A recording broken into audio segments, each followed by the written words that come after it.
Okay, so we have some folks struggling at the battle center trying to do defense floor 9 because so the way the defense floor 9 works, it's like only your damage over time abilities like poison do damage. So if you do like Kairos's rage skill, the actual damage doesn't go all the way through. All other damage is just, you know, issued as 1 damage, and the only way to kill the boss is to let the damage over time tick off his HP.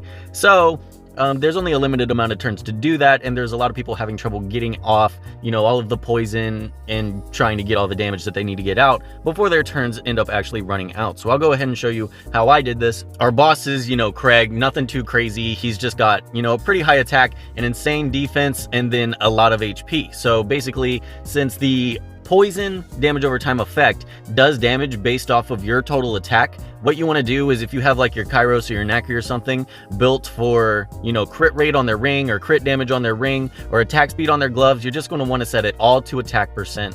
Your gloves, boots, and ring need to be attack percent. You only need to 3-star this one time so that you can sweep it, and then you don't ever have to worry about it again. So just temporarily put that equipment on your units, get the highest attack percent substats you can get a violent set, just whatever you can do to pump that attack as high as possible. And the way that I'm going to do it is I'm just going to bring one healer, Bannon.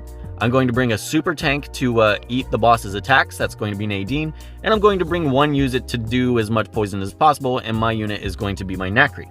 So basically the strategy that we're taking on is Craig isn't really too worried about running towards your backline. We're going to frontline Nadine as a super tank and just let her eat all the attacks, and then we're going to let Nakri cast her plants from afar to try and get off all the damage that we can. Now, we're not really going to be pushing back his attack bar too much. We're not going to be, you know, speed breaking him that often, because you actually need him to take the turns so that the damage can tick off. So we're going to use Bannon to keep up Nadine while we let Nakri, you know, tick off some poison. So without wasting any more time, let me get into it and I'll show you an example of how we'll do it. Okay, yeah, this is pretty much one of the only missions where it's, you know, viable to only bring 3 units. The only problem with bringing 3 units is really right here, where you're going to have to get rid of these guys without wasting too many of your turns. So we'll just go ahead and get them down as fast as we can. We don't really have to worry about rage skills either. How we like to say for our rage skills, we'll actually just end up wasting our turns if we did that. So it's going to take a lot less time to just go ahead and kill them off. Not worry about rage skills on the boss, because our rage skills aren't going to help us on the boss anyways, etc, etc. So at this point, we're just picking these guys off one at a time, and then we can get to the boss phase ASAP.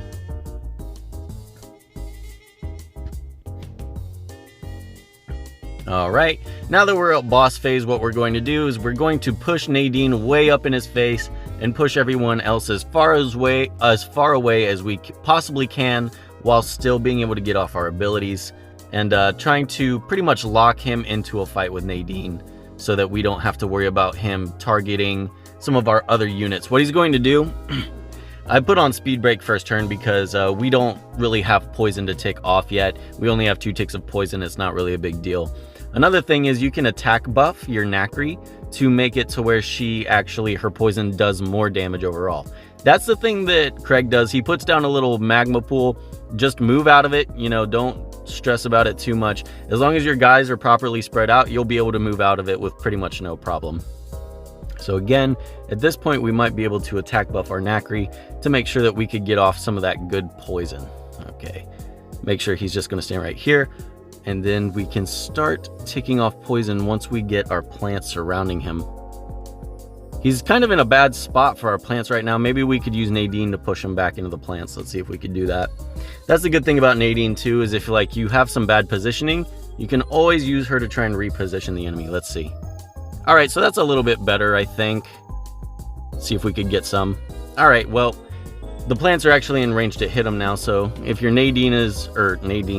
if your Nakri is having trouble actually getting off some of those ticks, that's going to be a good way to do it. Now, if we attack buff her, by the time Craig's turn rolls around, then we'll be getting off some pretty good poison damage. I'm actually going to use the rage skill so I can get some little bonus move range up here.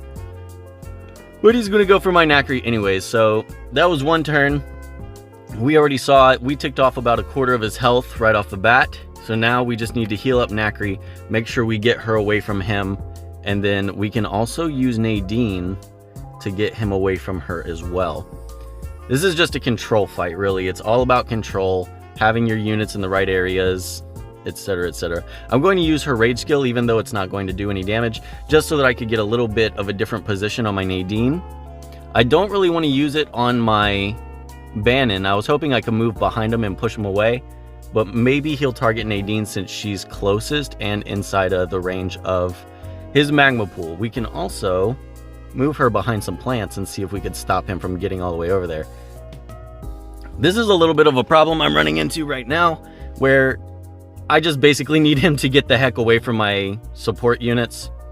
So what we're going to do, we're actually, if he goes for Bannon again, a cool thing about Bannon is you can break away with his rage skill, so we don't really have to worry about Bannon dying if he gets a turn.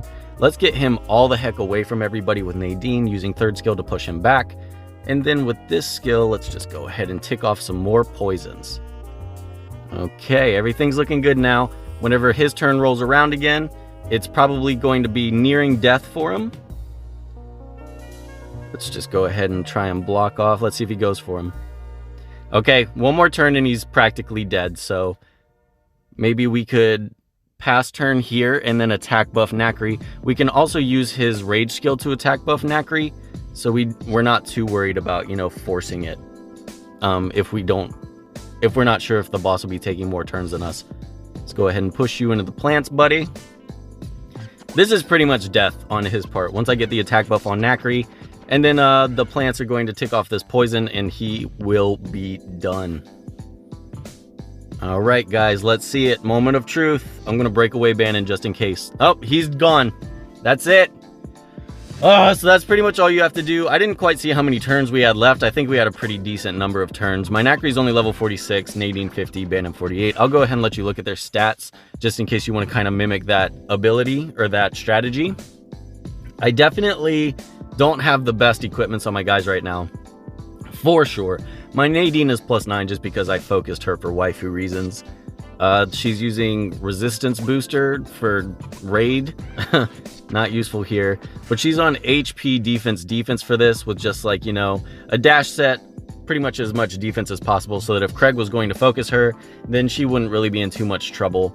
But he was supposed to focus her, but he wasn't doing it, so unfortunately those were some wasted stats. We have on our Bannon attack percent, pin rate, and what is it? Attack speed guaranteed. Yeah, but so the only thing about this is this was pretty unnecessary. The boss wasn't even able to kill him whenever he's on a nuky build like this, and he was hit a couple times. The only thing I have on him that really matters is going to be this rage card. Recovers HP by 7% of the total HP whenever he gets a turn. So that way, if you're like sitting low on some HP because his heals actually cost his own HP to cast, you need 10% of his HP up in order to cast that heal. So in case you're sitting at like 4% HP or 5% HP at the turn beginning, this will increase that and heal him up a little bit so that he can get off his heals. And last is just, of course, you know, the staple to the whole thing, Nakri. Nothing too special, you know, she's on a rage card, ally, whatever, fast sniper. She's only +4, she's only level 46. But she is definitely on attack percent, with the most attack percent subs we could have found. You can't get attack percent subs on the armor, so I just went for attack speed there, and attack speed and attack percent there. And of course, now that it's been 3-starred one time, you know, you can go ahead and move those equipments back around. You don't ever have to worry about it again because you can now essentially just sit here and press the sweep button every time you want to do this. But other than that, y'all, I hope that if you were having trouble with Defense 9 that this helped you out. If you have any questions, feel free to jump in our Discord. We have new players and veteran players in there alike that like to help each other out. And yeah, that's pretty much it for me today, y'all. I'll see y'all later. Bye.